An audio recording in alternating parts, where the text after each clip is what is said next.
Hi, Miss April. Hi, Beulah. Oh, you look really pretty today. Yeah, I know. Are you going to be the flower girl in a wedding, or are you in some kind of pageant? No, I'm just pretending I'm a princess. Oh, then you should really enjoy today's Bible story. It's about a queen who helped save the lives of her people. She is also one of the 2 women who have a book of the Bible named after them. Oh, okay. But is there also a princess? I prefer stories about princesses. No, there aren't any princesses, but there are 2 queens in the story. Oh, okay. Let's hear it, Miss April. Well, there was a king named Xerxes who reigned over the Persian Empire 500 years before Jesus was born. His kingdom was very large. I thought this was a story about a queen. A queen is the wife of a king, so naturally there's a king in the story too. Oh, all right. King Xerxes lived in the city of Susa in a palace. Ooh, a palace. He invited all the important leaders in his kingdom to come and see his great wealth for 6 months, and then he had a feast for all the people in the palace that lasted 7 days. We have a feast at my mama's house every Sunday. You would not believe how much food she makes. Well, at King Xerxes' feast, there were expensive curtains hanging up and marble columns and floors, and the furniture that the guests could lounge on was made of gold and silver. Ooh, sounds fancy. Yes, and each guest was served their drinks in gold cups that weren't like anyone else's. Oh, at my mama's house, we just drink out of red Solo cups that we've written our name on with a marker. Mama ain't got no dishwasher, so we use throwaway cups. Well, on the 7th day of the feast, King Xerxes sent for his wife, Queen Vashti, to come in wearing her royal crown. He wanted his guests to see how beautiful she was, but she refused to come.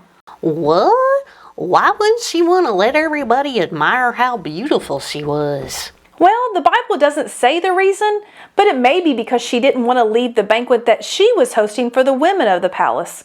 It could also be because everyone at the king's dinner had been drinking a lot of wine. Whatever the reason, her refusal to come made the king very angry. Oh, no. King Xerxes consulted his advisors and then decided that she would no longer be the queen. Wait, she got fired from being the queen? Yep. Oh, goodness, I didn't know that could happen. After the king was no longer angry, his advisors suggested that he send officials throughout the kingdom to bring beautiful young ladies to the palace so he could select a new queen. Oh, I would have been one of the ones rounded up for sure. One look at my beautiful braids and they would have said, "Come on, you coming with us to the palace." Well, they only brought the ones who were old enough to get married. Among those who they selected was a young lady named Hadassah. Well, my name means married. Miss April, I done learned a song with all the names of the books of the Bible, and I ain't ever heard one of them called Hadassah. Genesis, Exodus, Leviticus, Numbers, Deuteronomy, Joshua, Judges, Ruth, 1st and 2nd Samuel, 1st and 2nd Kings, 1st and 2nd Chronicles. Beulah? Yes? Oh, now I lost my place and I gotta start over. Genesis, Exodus, Leviticus, Numbers, Deuteronomy, Joshua, Judges, Ruth, 1st and 2nd Samuel, 1st and 2nd Kings, 1st and 2nd Chronicles. Beulah? Her name was also Esther. Ezra, Nehemiah, Esther. Oh, that one's in the list. How come she had 2 names? Was one of them her middle name? I despise my name. I'd go by my middle name, but it's even worse. Oh, what's your middle name? Well, my mama got that one from the Bible too. It's Dorcas. I don't know why she couldn't pick one of the good Bible names. I mean, what's wrong with Lydia or Rachel or Elizabeth or Sarah? I think she just picked the weirdest one she could find. Well, Dorcas is Greek for the name Tabitha, and it means gazelle, which is an antelope. They're very beautiful and graceful, and the lady in the Bible named Dorcas was really kind. She made clothes for the poor people and was beloved by everyone. But we really need to get back to talking about Esther. Oh, all right. Hadassah was her Jewish name. She was a descendant of Abraham, and her family was some of the ones who had been taken to Babylon as captives, just like Daniel and his friends, Shadrach, Meshach, and Abednego. Babylon? I thought she lived in Persia. Yes, she did. The Persians had conquered Babylon and allowed the Jewish people to return to Israel, but some, like Esther's family, had chosen to stay in Persia. Esther was the Persian name that she went by. Well, I bet her mom and dad were sad that she got taken away to the palace. No, because she was an orphan. Both of her parents had died. Oh, no. But thankfully, she had a cousin named Mordecai, who was much older than she, and he took care of her like she was his own daughter. Oh, good. Well, what happened to her when she got to the palace? Every girl who was brought to the palace was given beauty treatments for 12 months before she would meet the king. Oh, 12 months of beauty treatments. I love watching hair and makeup tutorials.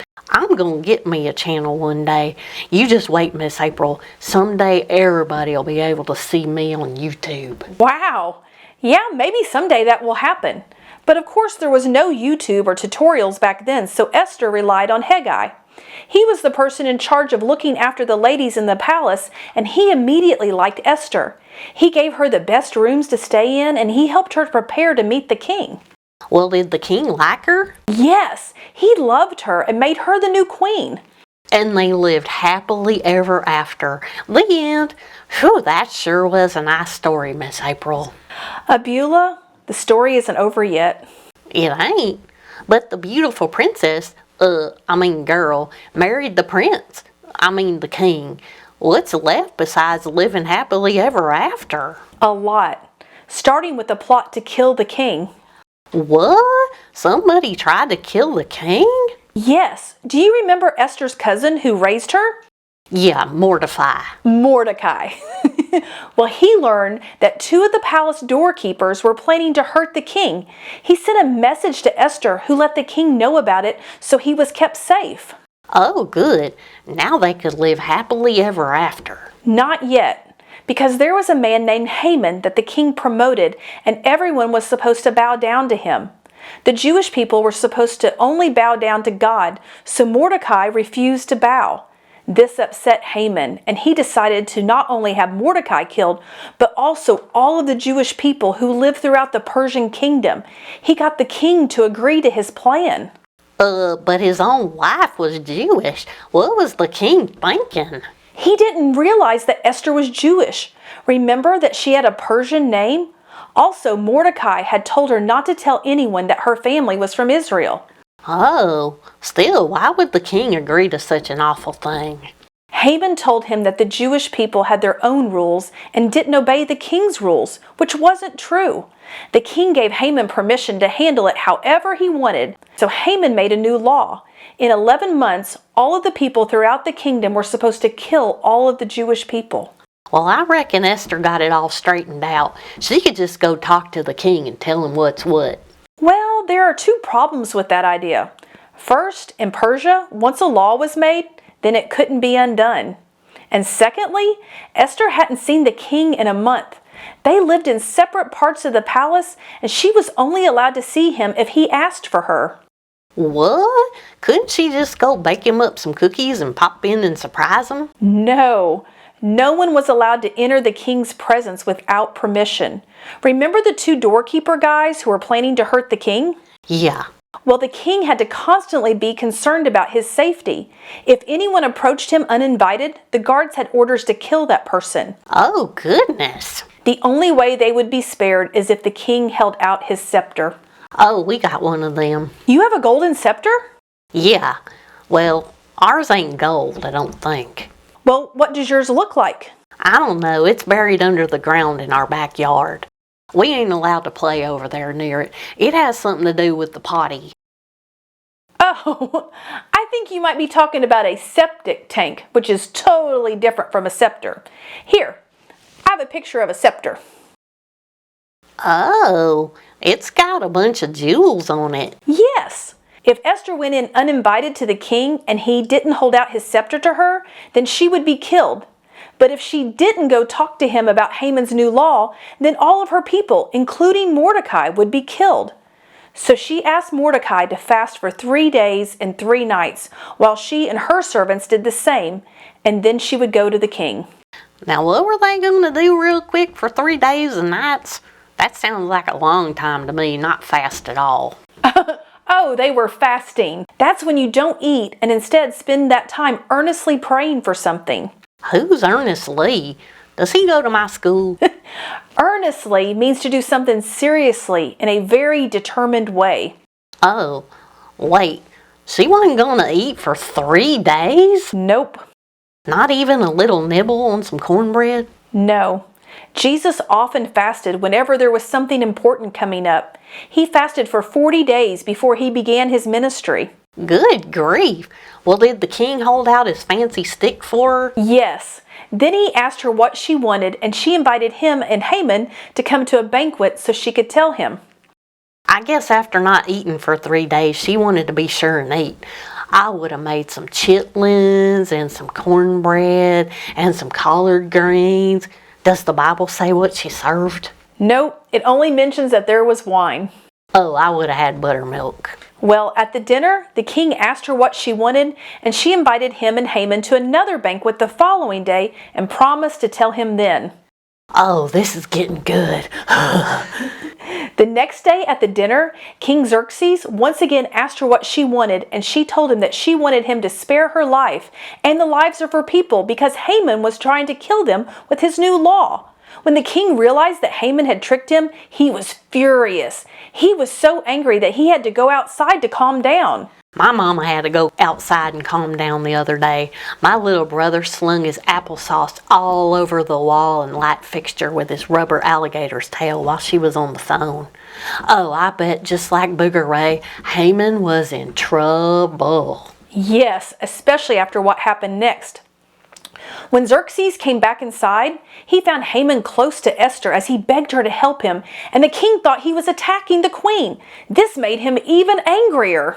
He should be called Xerxes. Seems like he loses his temper a bunch. Yes, but thankfully Xerxes directed that anger into helping Esther. He had Haman hung on the gallows that Haman had made for Mordecai, and then he promoted Mordecai. And they lived happily ever after? Almost.